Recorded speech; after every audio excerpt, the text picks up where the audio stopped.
Semua students dari Indonesia asalkan apply-nya ke ICC pakai paspor Indonesia itu udah pasti dapat scholarship. Jadi untuk kerja part time itu bisa on campus, bisa off campus Pak. Bisa jadi lecturer assistant itu yang paling major kan ya. Itu $2.000-3.000 ya per bulan ya. Lumayan ya. Itu bisa. Langsung buka kartu di awal ya.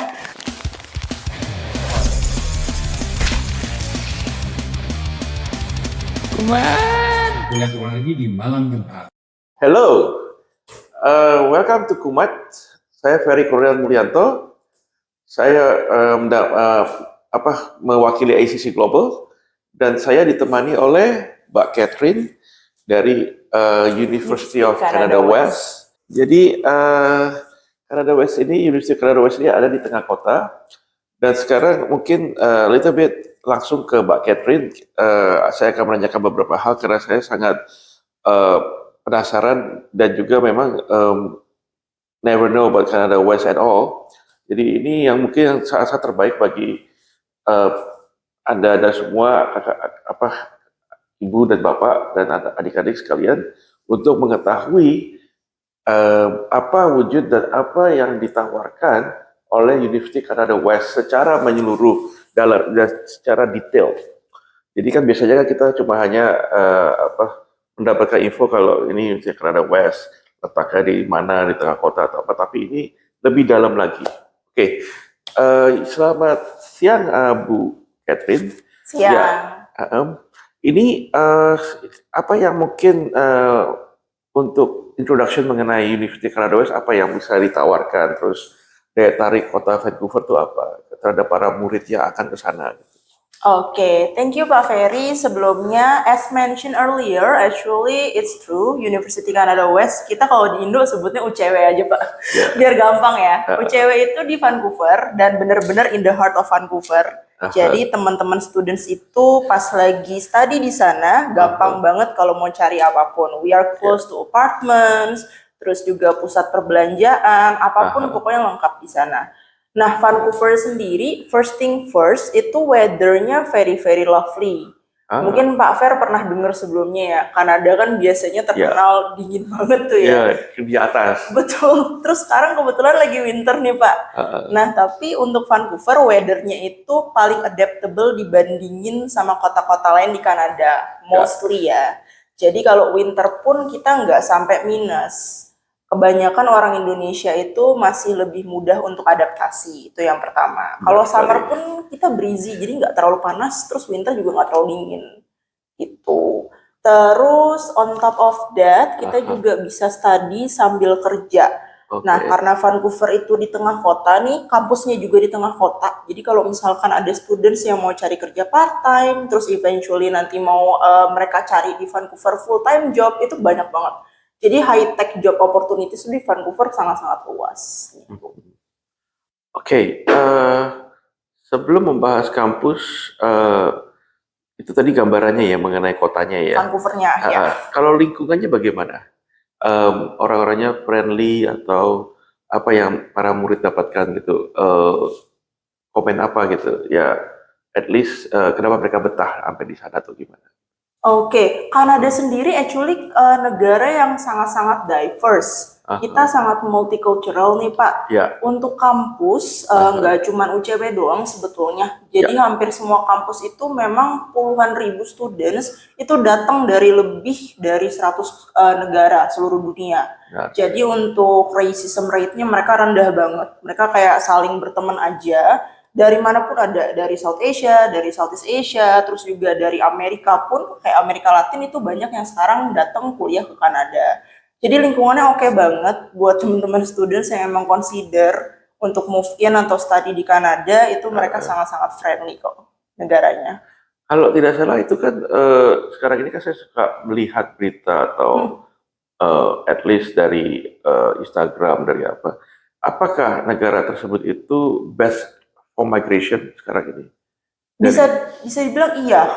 Jadi kalau untuk migration ada tahap ya Pak sebetulnya. Jadi biasanya itu salah satu stepping stone-nya ya through study. Tapi eventually banyak juga memang Indonesians jadi pemegang paspor Indonesia yang pengen migrate ke Kanada. ibaratnya tuh kalau Kanada kan kontinennya besar ya Pak, Besar sekali. tapi peminatnya masih lebih sedikit dibandingkan negara-negara yang lain. Ya. Jadi untuk opportunities-nya lebih besar aja sih. Jadi yang dibilang di berita itu Kanada butuh orang-orang dari luar Kanada, terus butuh memang pekerja dari luar ataupun international students, itu betul sih. Betul sekali ya. Oke. Ya, kembali lagi nih.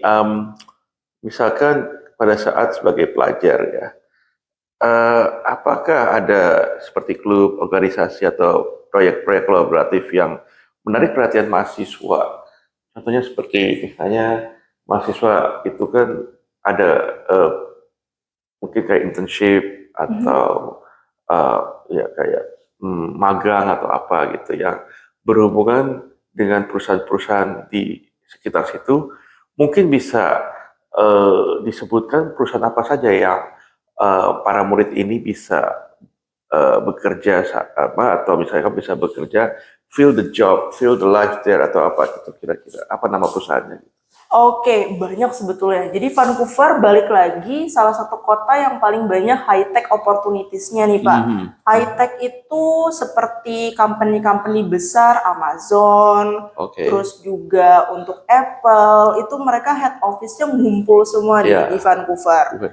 Kalau dari kampusnya sendiri, kebetulan kita juga ada Career Development Center nih Pak. Career Center ini memang dedicated untuk mensupport students supaya bisa cari kerja, entah itu internship, atau mungkin volunteer work, kan lumayan ya buat experience nih di Kanada. Atau mungkin eventually upon graduating mau cari full time job, itu akan dibantu. Nah tadi yang sempat aku bilang ada Amazon, ada Apple, terus masih banyak lagi kayak IBM. Terus mungkin kalau yang lebih ke arah finance accounting, kita juga Big Four ada di sana, Deloitte, PwC, semuanya lengkap. Terus banyak juga e-commerce yang memang asli dari Kanada kayak Cymex, itu juga mereka headnya di Vancouver. Jadi untuk teman-teman students yang emang cari internship, Vancouver tuh oke banget. Jadi boleh dikata Vancouver tersebut seperti Silicon Valley juga ya? Almost ya. Almost. Mungkin masih beda ya sama negara tetangga, sama US. Cuman Vancouvernya sendiri kalau memang mau cari opportunity, entah itu high-tech job atau mungkin yang lebih ke arah spesifik, mau jadi data analyst, mau jadi marketing, itu lengkap semuanya. Banyak banget pilihannya. Good to hear. Yeah. Wow, excellent.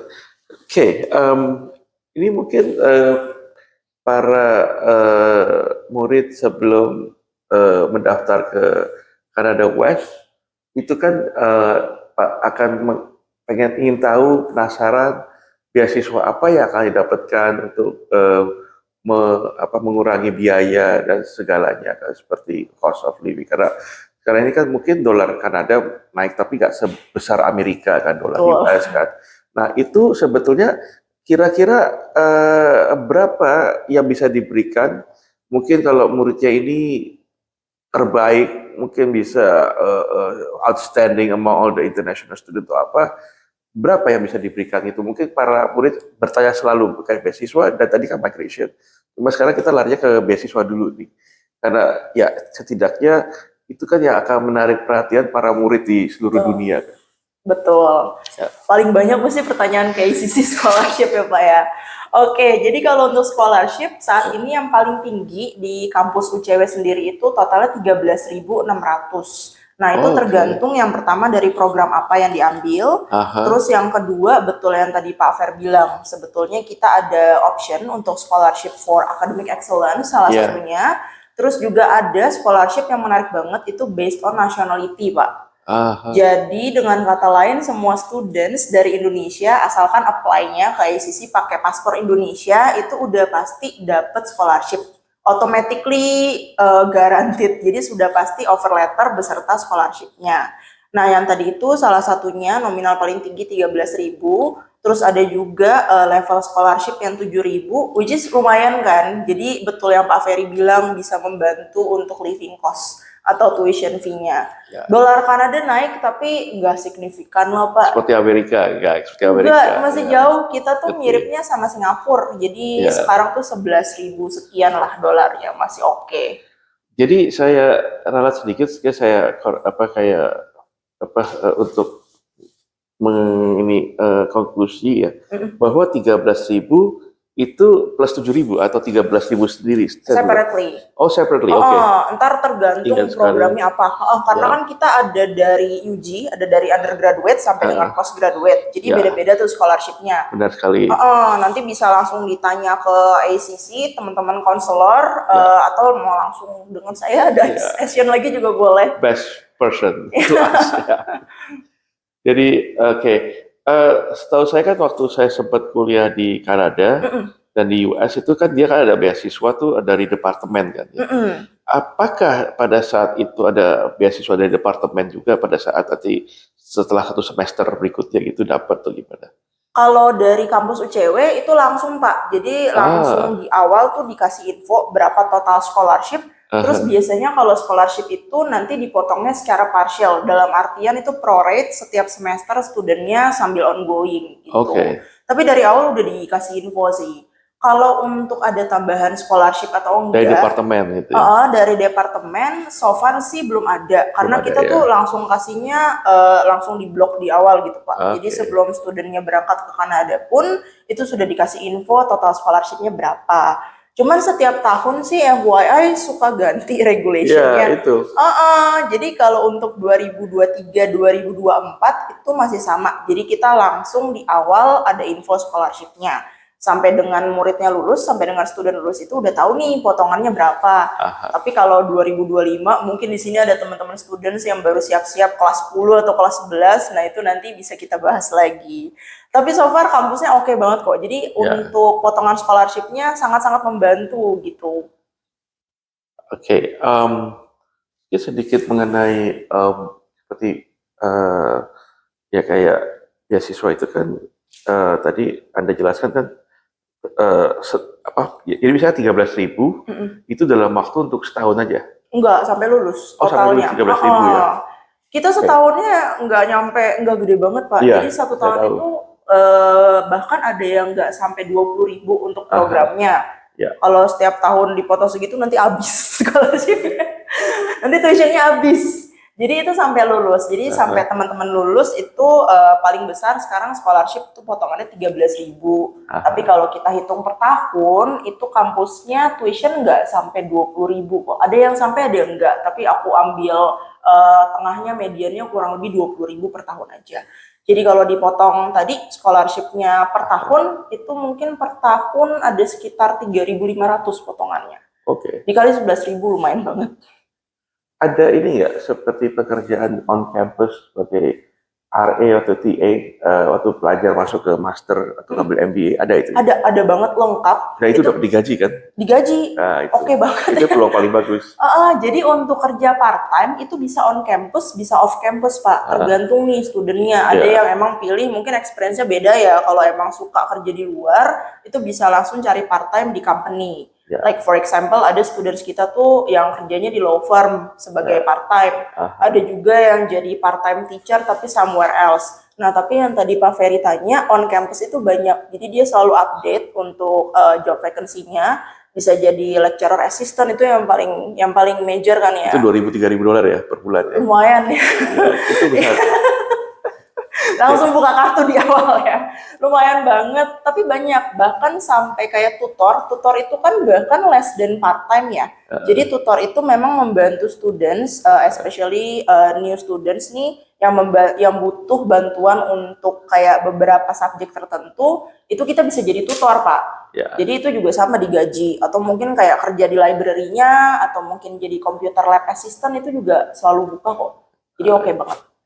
Jadi saya sedikit finalize pembicaraan tadi mengenai beasiswa ini paling penting. Jadi beasiswa ada 13.000 ya kan sekitar segitu ya sampai lulus ya. Iya sampai lulus betul. Nah ditambah dia bisa kalau dia benar-benar seorang murid yang luar biasa hebat ya, dia bisa dapat dari bekerja itu kampus, kan sebagai research atau teaching assistant. Karena itu zaman saya waktu kuliah di sana juga begitu, para murid yang duitnya pas-pasan, wah loh kok bisa ini? Terus saya bekerja, waktu itu mereka mendapatkan $3.000 per bulan. Ya. True story ya Pak ya? True story, bener kan? Di Indonesia nggak ada kayak gitu kan? Di Indonesia cuma di luar negeri. Iya. Itu di Amerika dan Kanada, negara lain saya rasa belum tentu ada kayak begitu. Jadi itu mungkin ya karena saya ditambah pengalaman saya di sana, saya dengan Mbak Catherine yang ini dia bilang yes ya, kita kesimpulannya sama ya. Ya, jadi oke banget experience-nya dapet. Jadi kan membantu ya studentnya tuh sebelum lulus udah ada pengalaman kerja. Jadi kalau mau apply full time job pas lagi mau graduate itu membantu banget. Yeah. Itu benar-benar banyak student yang terbantu. Terus juga di samping itu lumayan nambah uang jajan. Jadi sangat-sangat potong living cost. Karena kalau begitu kita tulis CV itu kan nanti kan dituliskan kita pernah bekerja sebagai RL, TCC. Ya. Itu sangat-sangat mempermudah kita untuk dapat pekerjaan. Itu nge-boost company gitu ya. Saya pernah dapat waktu itu di waktu setelah lulus saya kerja di New York, IBM. Nah saya pernah jadi bukan teaching, RA, research assistant, bikin program segala. Gitu. Jadi makanya waktu itu persis yang saya ceritakan mengenai itu ke Mbak. Nah, jadi ini yang pengalaman pribadi yang saya sudah ini. Nah, itulah mungkin yang hidden ya Mbak ya, yang tidak banyak tahu itu.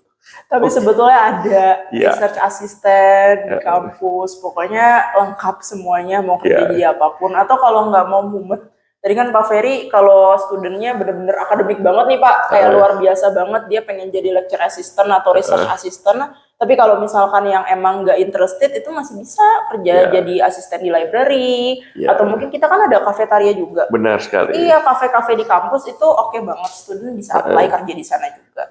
Jadi broad pilihannya mau kerja jadi apapun sebetulnya bisa. Oke.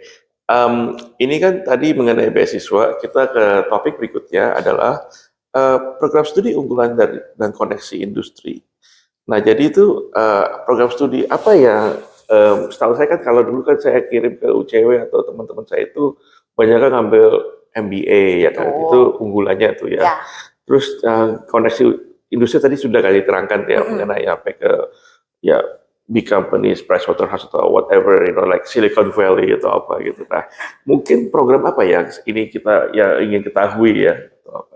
Oke, betul seperti Pak Ferry bilang, sebetulnya yang top demand itu MBA, Pak. Jadi untuk postgraduate di UCW itu kita baru fokusnya MBA aja. Nah, kenapa bisa top demand? Karena requirement-nya nggak sulit. Mungkin Pak Ferry sudah tahu, karena ada teman-teman yang bahkan sudah berangkat nih ke UCW. MBA-nya itu tidak wajib GMAT, teman-teman. Jadi either bachelor-nya udah linear sama bisnis, karena kan ini Master of Business Administration ya, atau untuk pengalaman kerja. Jadi kalau pengalaman kerja cukup 3 tahun aja di dunia bisnis itu bisa masuk MBA kita. Kalau enggak pun masuk foundation. Jadi sebenarnya, gitu. Jadi semuanya tuh, semua dari background apapun bisa masuk master nih teman-teman untuk di Kanada, di UCW specifically. Nah, untuk yang kedua, yang paling top demand itu Bachelor of Commerce kita, Pak. Itu for the past year lumayan nambah banyak student yang dari high school ataupun dari SMK masuk ke BCom-nya kita. Kenapa? Karena untuk commerce itu lapangan kerjanya luas banget. Jadi commerce itu untuk finance, accounting, terus of course bisnis kayak business law gitu sampai calculus for business, terus juga sampai data analytics itu semua dipelajari dalam BCom. Otomatis nanti setelah lulus studentnya itu boleh pilih kira-kira cabang jobnya, karirnya mau kemana nih. Dari BCom itu luas banget, mau di bagian accounting atau finance bisa, mau jadi bisnis analis bisa banget, atau misalnya ternyata tetap mau stick ke marketing, tapi kan marketing broad banget nih Pak. Ada digital marketing, atau mungkin marketingnya mau lebih ke jadi analis, itu juga bisa semua. Anda memiliki digital marketing juga tuh ya? Digital marketing ada, tapi itu jurusannya beda lagi, namanya business communication Pak. Kalau commerce itu bisa, tapi ya still commerce itu lebih banyak hitung-hitungan lah. Jadi untuk students yang memang mau lebih mendalami numbers in business itu commerce oke banget. Oke, ini mungkin saya sedikit tambahan. Berarti kan kadang-kadang di beberapa uni kayak UCW atau apa, mungkin kita sebetulnya tidak melihat langsung ada digital marketing, tapi namanya lain ya atau apa? Namanya lain, tapi sebetulnya belajar. Benar. Dan itu harus sebetulnya dicek satu-satu mengenai jurusan dan mata pelajaran apa yang diambil. Itu yang biasa waktu saya kuliah di sana saya melihat di mata pelajaran apa. Oh, ini namanya di sini A, di sini B ya kan. Betul. Tapi sebetulnya itu kita bicara hal yang sama. Itu yang Anda semua harus perhatikan. Betul. Banyak juga yang salah kaprah gini Pak, Bachelor of Commerce, oh commerce ya, berarti mikirnya ke e-commerce. Yes. E-commerce itu kan kalau di Indonesia, ya memang kan kayaknya ini banget ya, kayak benar-benar harus pinter banget, terus juga benar-benar menakutkan gitu. Terus harus nantinya setelah lulus masuk ke industri e-commerce, actually not like that. Jadi judulnya aja mungkin Bachelor of apa, tapi sebetulnya subjek yang nantinya dipelajari, coursesnya itu harus kita telaah nih satu persatu. Karena mungkin banyak courses yang sebenarnya nggak kita expect, oh tapi ternyata akan dipelajari juga Pak. Gitu. Dan itu yang kunci utama kalau memilih sekolah, memilih mata pelajaran, harus cek sebelum mulai kuliah atau mulai mendaftar silabusnya. Sebelum terlambat. Sebelum terlambat. Karena oftentimes pada masuk mendaftar terus dapat offer, udah bayar deposit. Ini bukan saya inginkan. Iya. Gawat ya. Iya. Karena itulah saya banyak bertemu waktu itu di sana tuh mahasiswa dari Malaysia, Singapura, negara-negara lain. Mereka banyak membaca. Istilah telaten bahasa Jawanya. Nah kalau kita ya udah percaya aja, oke namanya begini gini. Iya. Terus, nah itu masalah besar. Harusnya cek satu-satu itu mengenai silabus ya, Mbak. Tidak seperti yang dibayangkan gitu. Iya. Di kirain cuman belajar tentang e-commerce doang nih, mungkin bikin aplikasi. Memang betul, memang ada, tapi kan nggak cuman itu ya. Kan kita kuliah sekian tahun, jadi kan nggak mungkin coursesnya cuman itu aja.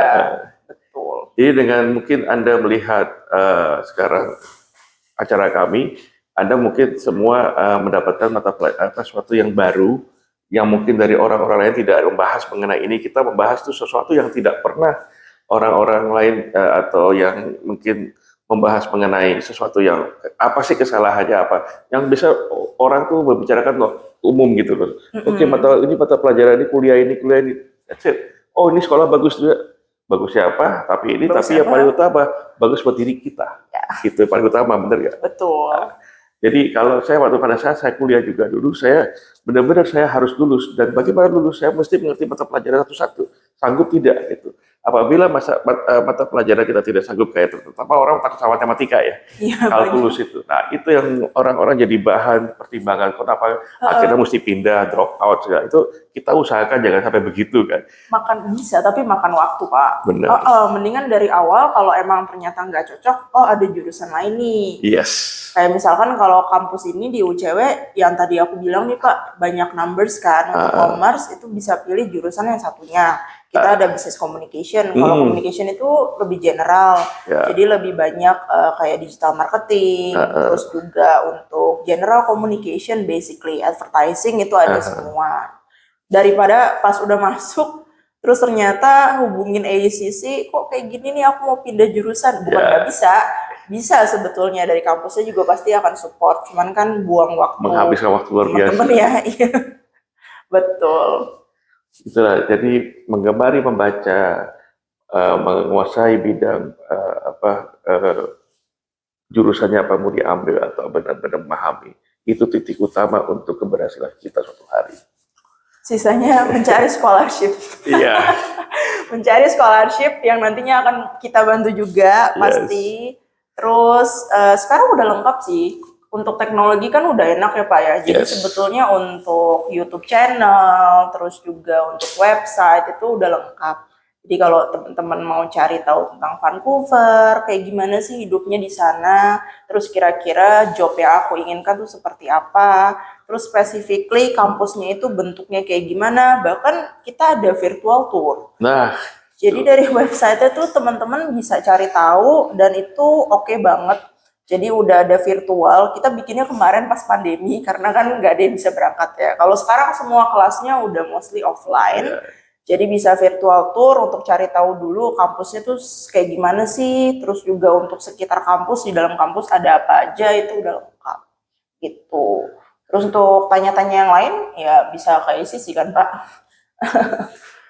Jadi ya oke, itu yang paling utama. Salah satu paling utama, krusial pada saat kita memilih mata pelajaran, jurusan yang diambil. Tadi kan beasiswa sudah, mata pelajaran yang diambil. Yang ketiga mungkin apa yang bikin kita jadi betah sekolah di sana. Karena harus diingat pada saat kita kuliah di luar negeri, kita harus memastikan diri kita betah sekolah di sana. Dan juga lingkungan juga bersahabat terhadap kita. Jangan nanti begitu udah sampai di sana gitu kita minta pulang. Oh, Iya. Kanada jauh sih Pak, tapi Iya. worth it kan ya Worth untuk it. ke sana, iya. Karena tiketnya udah mahal, ya kan. Iya betul. Dan juga ini, jauh dari orang tua. Nah, itulah yang sebetulnya kita harus hadapi. Tapi ini suatu sebenarnya is a bless kalau orang Kristen bilang kayak semacam kayak Kayak udah jalannya gitu, udah Ya, takdir dan takdir udah gitu. Jadi keberuntungan sebetulnya bisa Betul. kuliah di luar negeri.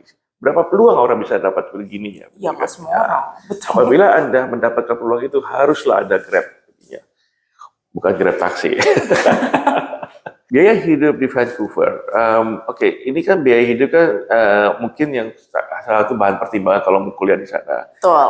Oke, mungkin saya udah tahu kalau untuk mengcover itu kan bekerja kan. Nah, coba sebutkan numbers atau jumlah biaya hidup per tahun. Oke. Apa aja yang covernya gitu, Bang? Oke, Pak Ferry. Kalau untuk tuition kan tadi kita udah kasih bocoran sedikit ya, teman-teman. Jadi kalau untuk tuition fee, balik lagi tergantung university atau institution masing-masing ya. Ya. Kalau di UCW itu 1 tahun approximately 200 juta kalau dirupiahkan. Nah, untuk living cost itu sebetulnya balik lagi ke lifestyle setiap student. Jadi tergantung nih gaya hidup teman-teman. Kalau misalkan tiap hari makan di restoran ya pasti boros. Kalau tiap hari mungkin groceries atau masak ya pasti akan bisa membantu. Nah, biasanya tuh untuk biaya hidup aku hitung per bulan ya. Per bulan itu start dari 1.500 sampai dengan 3.000 dolar Kanada per bulan di Vancouver ya. Oke. Nah, itu kalau rupiah mungkin start dari 18 juta sampai 30 jutaan. Tapi 30 jutaan tuh udah oke banget, Pak. Biasanya 30 jutaan itu hidupnya di apartemen. Tinggalnya di apartemen. Nah, kalau misalkan mau cari tempat tinggal yang agak lebih ke suburb sedikit, karena tadi kan kampusnya di tengah kota ya. Kebanyakan tuh kampusnya di tengah kota. Kita jarang yang di suburb kalau Vancouver. Tapi kalau teman-teman cari housing atau mungkin sudah kenal nanti sama teman-teman mau sewa rumah sendiri, itu biasanya bisa lebih murah. Itu caranya seperti itu sih. Tapi untuk kita tarik garisnya itu rata-rata sekitar 1.500 sampai 3.000 dolar Per bulan. Per bulan. Kalau per tahun 1.500 sampai 3.000 ya. kalau per tahun ya kali 12 sih. Biasanya sih biaya hidup per tahun sama biaya tuition kurang lebih sama. Jadi 200 plus 200 lah kurang lebih gitu. Jadi berapa? 1.500 per bulan ya, sampai 3.000 ya. Sampai 3.000 betul. Oke, mungkin sedikit saya tambahkan untuk mencari accommodation yang memang lebih murah off campus ya. Off campus. Karena jauh logikanya. Kalau makin dekat ke kampus makin lebih mahal kan. Karena kan walking distance dan Yes. kebetulan kampusnya tuh di tengah kota. Jadi tuh ibaratnya kayak Jaksel kayak gitu Pak. Otomatis apartemen lebih mahal. Nah, kalau misalkan agak lebih jauh sedikit ada bus. Jadi public transportnya itu kan sangat reliable. Jadi nggak perlu khawatir kalau misalkan mau tinggal agak sedikit jauh dari kampus itu public transportnya oke banget. Saya sedikit input dikit. Waktu itu kan saya pertama kali nyampe Kanada, saya tinggal di homestay. Oke. Homestay itu bagus, murah ya, lebih murah. Lebih murah betul ya. kalau homestay. Dan kedua apa? Homestay itu di-encourage karena kita benar-benar merasakan kehidupan sebagai warga Kanada. Betul. Karena kan bukan orang bule kan. Ownernya langsung bule ya. Iya. Jadi beda experience-nya. Jadi itu dari experience, you improve your English level at a certain thing, at each level, terus juga bagaimana kehidupan di sana sebagai warga Kanada. Dan yang ketiga itu jauh lebih murah. Biasanya homestay entah gimana, saya nggak tahu ngitungnya kok lebih murah. Dan mereka kadang-kadang homestay baik itu biasa kita dikasih makan. Gitu. Betul. Karena kayaknya mostly tuh induk semang atau owner rumahnya itu bener. ada kamar kosong. Iya. Jadi dia daripada nggak kepake, ya dan biasanya yang udah senior, mungkin anak-anaknya udah pada kuliah di luar atau mungkin udah kerja nih ya Pak. Benar. Nah jadi dia menyewakan ke international students itu lebih murah. 1.200 kemarin saya dapatkan, 1.200, 1.500 lah per bulan. Gitu. Per bulan, Ya. oke. Itu murah itu ya. udah dapat makan belum? Udah. Oke. Dan juga apa kalau homestay kan sebenarnya kayak kita nih berdua bisa atau misalnya kan suami istri bisa menyediakan, mereka punya mobil. Kadang-kadang kan mereka itu nganggap kita sebagai anaknya. Jadi itu bagusnya gini, untuk kan kita tuh kan dalam berhubungan, kita tuh kan bukan hanya sampai di sini. Kadang-kadang kan kita bisa tahu kita dekat atau gimana sama orang tua tersebut, dia bisa nganggapnya sebagai anak gitu nganggap. Apabila one day you come to Canada again, you can live at the homestay place again gitu. Karena dia merasakan kita sebagai orang tuanya dia kan. Iya. Nah, itu. Udah kayak keluarga berarti ya Pak kalau homestay. Jadi itulah makanya kehangatan mereka di sana tuh sebetulnya boleh saya bilang luar biasa. Kita tidak pernah lupa karena jauh lah, kalau di Indonesia mungkin ada, cuma kalau di sana tuh apalagi kan mereka kan mempelajari culture kita juga kan, jadi kayak exchange culture. Oke, ada pertanyaan titipan. Ya. Apa tuh? Ya.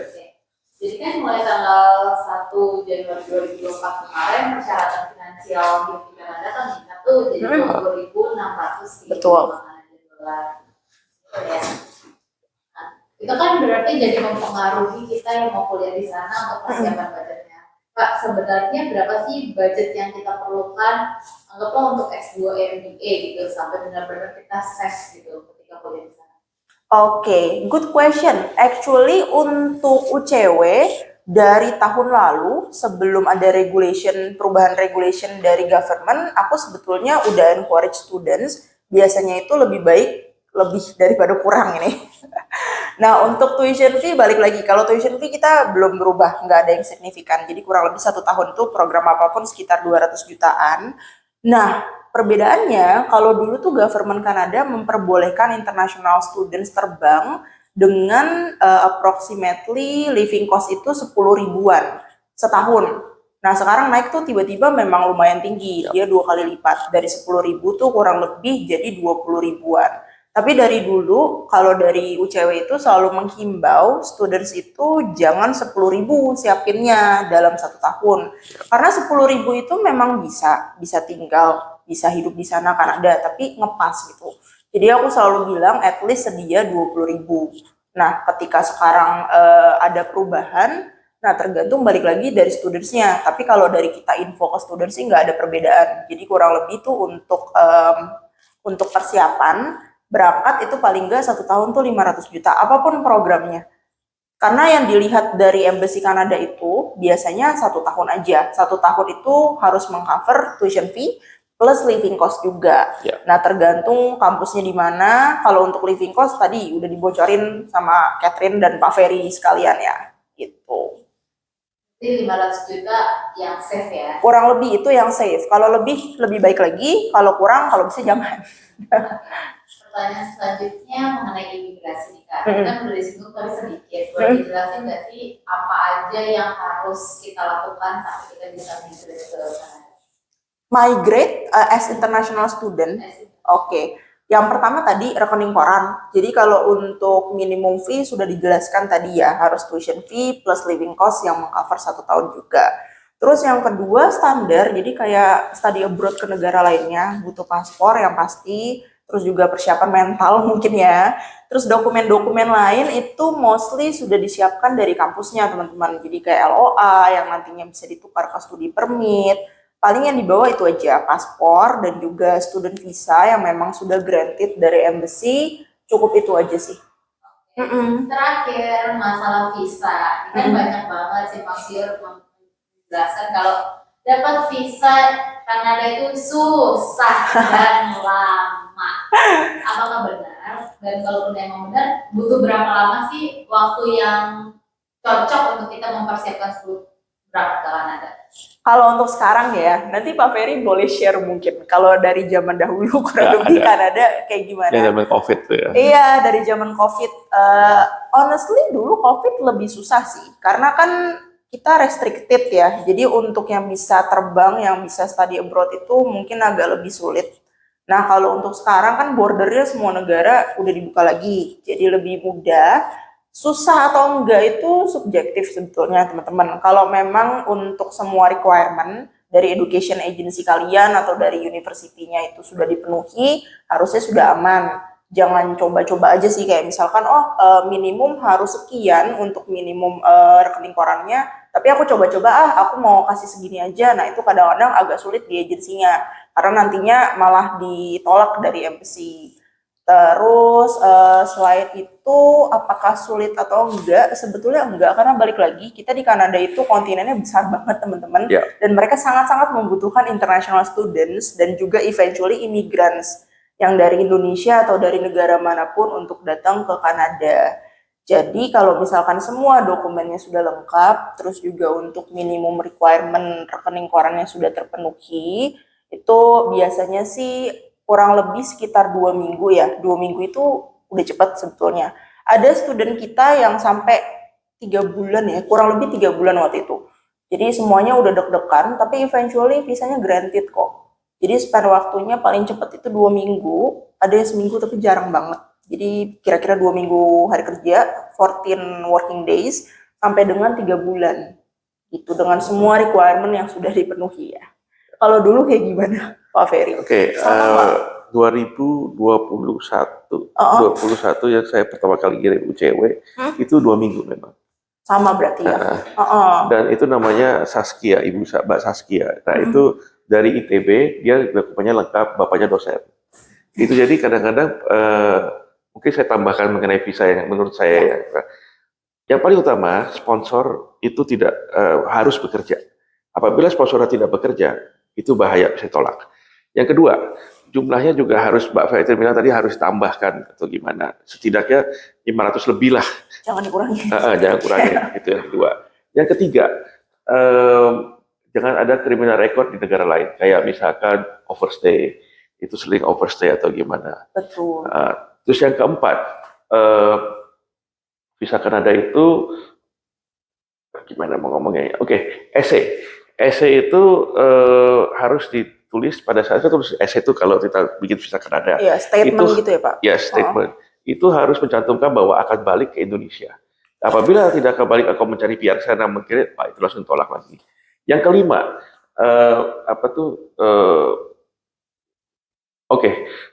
jadi hubungan sponsor dan kita tidak boleh mensponsori diri kita sendiri. Itu kalau kita punya uang seberapa banyak pun kita mensponsori untuk ke UCW ditolak juga. Jadi harus ada rekening dari keluarga. Appointed aja keluarga. Itu 5. Ini 5 angka sakti. Saya sudah lakukan, saya sudah mengalami visa rejection. Murid saya ada 7 orang yang kena waktu itu, dan saya belajar dari situ. Nah sekarang visa rate saya kembali lagi ke 100%. Ini yang paling terpenting kawan-kawan. Pada saat masuk Amerika dan Kanada, harus siapkan dokumen lengkap untuk kasih orang imigrasi. Tanpa dokumen lengkap apa-apa, bisa deportasi. Saya. Betul. Benar kan? Betul. Karena siapkan dokumen pada saat kita landing di bandara Kanada. Kalau misalkan student permit harus ada, ya kan kita ganti di sana. Ya. Terus keuangan, terus pokoknya kalau student sih mungkin masih aman. Ada yang penting ada paspor, letter of introduction. Iya, letter of introduction itu harus dikasih lihat. Dari kampusnya udah lengkap teman-teman. Pada saat kita dapat visanya, itu ada 2. Kita dapat visa dan buku paspor dan letter of introduction. Student visa yang ditempel di paspor itu. Ya. Nah, kalau yang turis, apabila orang tua datang, itu juga harus mencantumkan tiket yang akan pulang ke negara Indonesia. Kalau tidak ada tiket gimana, langsung ditanyakan. Curigain. Pokoknya intinya tuh harus kasih bukti bahwa kita mau pulang ke Indonesia gitu eventually. Karena ini pengalaman yang kami ceritakan pengalaman pribadi kita nih. Di sana tuh bagaimana. Tapi begitu masuk ke negara tersebut, Anda akan luar biasa menyenangi negara tersebut. Percaya saya. Mau nanti perkara studentsnya mau lanjut stay di sana nggak apa-apa ya Pak ya. Tapi kalau misalkan di awal apply visa, memang betul kita kalau bisa mencantumkan, meyakinkan embassy bahwa memang nanti kita ada ke Indonesia lagi gitu. Tapi kalau udah betah di sana. Dan satu, pada saat ini paling penting, paling terakhir saya mau ngomong. Mungkin setelah ini ada pertanyaan lagi, bahwa pada saat apply visa kita harus berpikir seperti orang kedutaan. Jangan kita berpikir seperti warga Indonesia. Itu salah besar. Karena kalau kita berpikir seperti orang Indonesia, warga Indonesia, bisa kita akan ditolak. Karena kita berasumsi dan tidak akurat.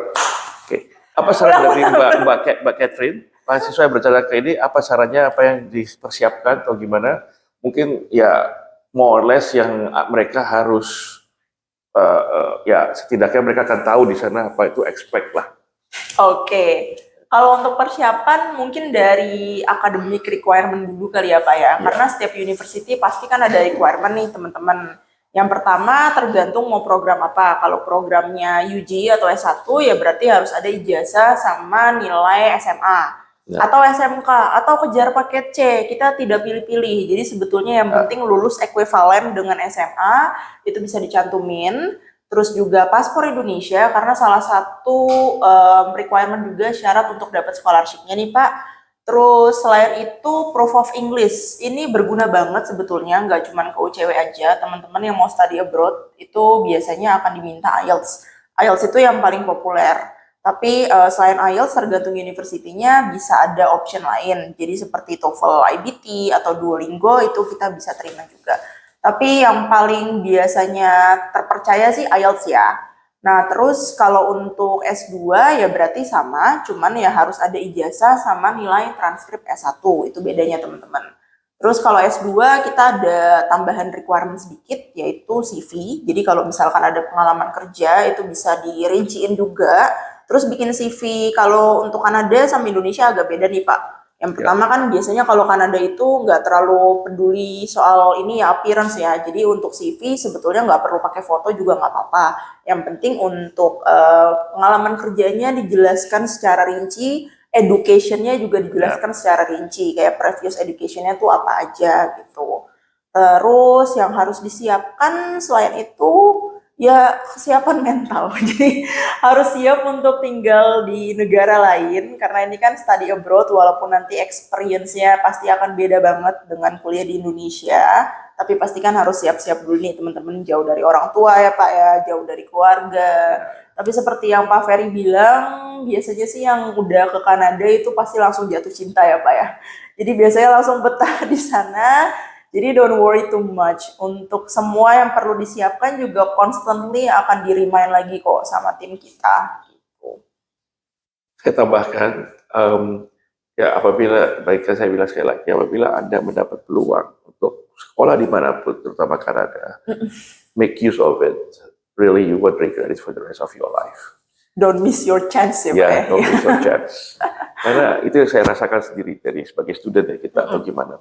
Karena belajar itu atau dapat peluang itu adalah suatu anugerah dari Tuhan, dari Allah. Oke, untuk itu kita sudah pada akhir perjalanan kita. Ya, semoga Anda yang menyaksikan kami mendapat info dan mendapatkan semua yang pertanyaannya Anda pertanyakan sebelumnya atau gimana. Dan memang kita bikinnya hari ini lain dari yang lain. Yang mungkin ini langsung ke arah pengalaman kita pribadi masing-masing. Ya. Ya, terima kasih. Salam sejahtera. Thank you.